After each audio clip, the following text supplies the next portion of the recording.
Kung pwede mo lang sanang malaman kung gaano kita minahal at kung gaano mo ako sinaktan.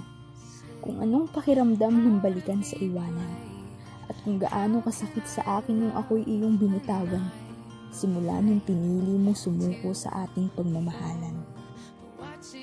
Alam ko na hindi mo alam na pinipilit ko nang kalimutan ka kasabay ng paglimot ko sa ating nakaraan at ipilit sa sarili ko na hindi ka sa akin nakalaan.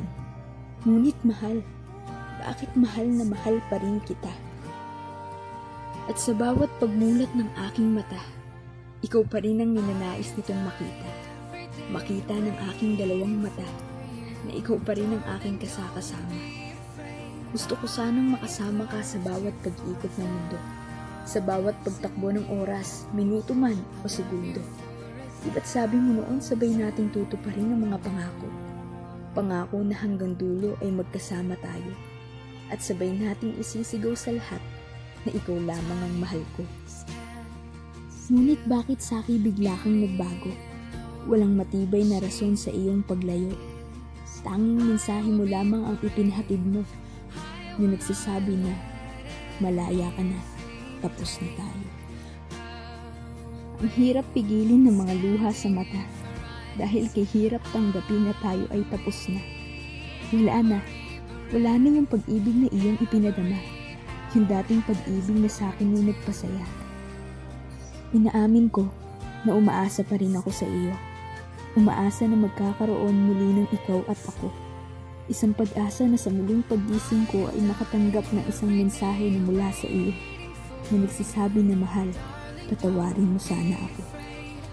Ngunit napakatanga ko dahil umaasa pa rin ako sa iyo. Umaasa ako sa pangako na iyong pinako, sa pag-ibig na malabo at hindi sigurado, at sa pag-ibig na ako lamang talaga ang hindi sumusuko. Ipinaglalaban kita dahil akala ko kaya mo rin akong ipaglaban ngunit mali ako. Dahil nabulag lang pala ako sa matatamis mong salita na hindi naman sagrado. Alam kong imposible na maging panaginip ko lamang ito. At mas lalong imposible na muling magkaroon ng tayo.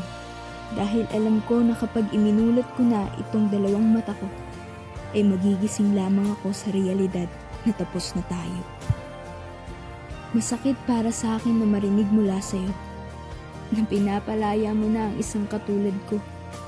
Hindi naman ako isang ibon para sabihin ko sa iyo na ninais lumaya upang sa'yo'y lumayo at upang makalipad ng malaya at sa ibang pugad dumapo. Ngunit mahal, kung ito ang nais mo, taos puso kong iintindihin ang bawat desisyon mo. Hindi ko naman kasi mapipilit ang puso mo na muling mahalin ako. Kaya para saan pa ba itong ipinaglalaban ko?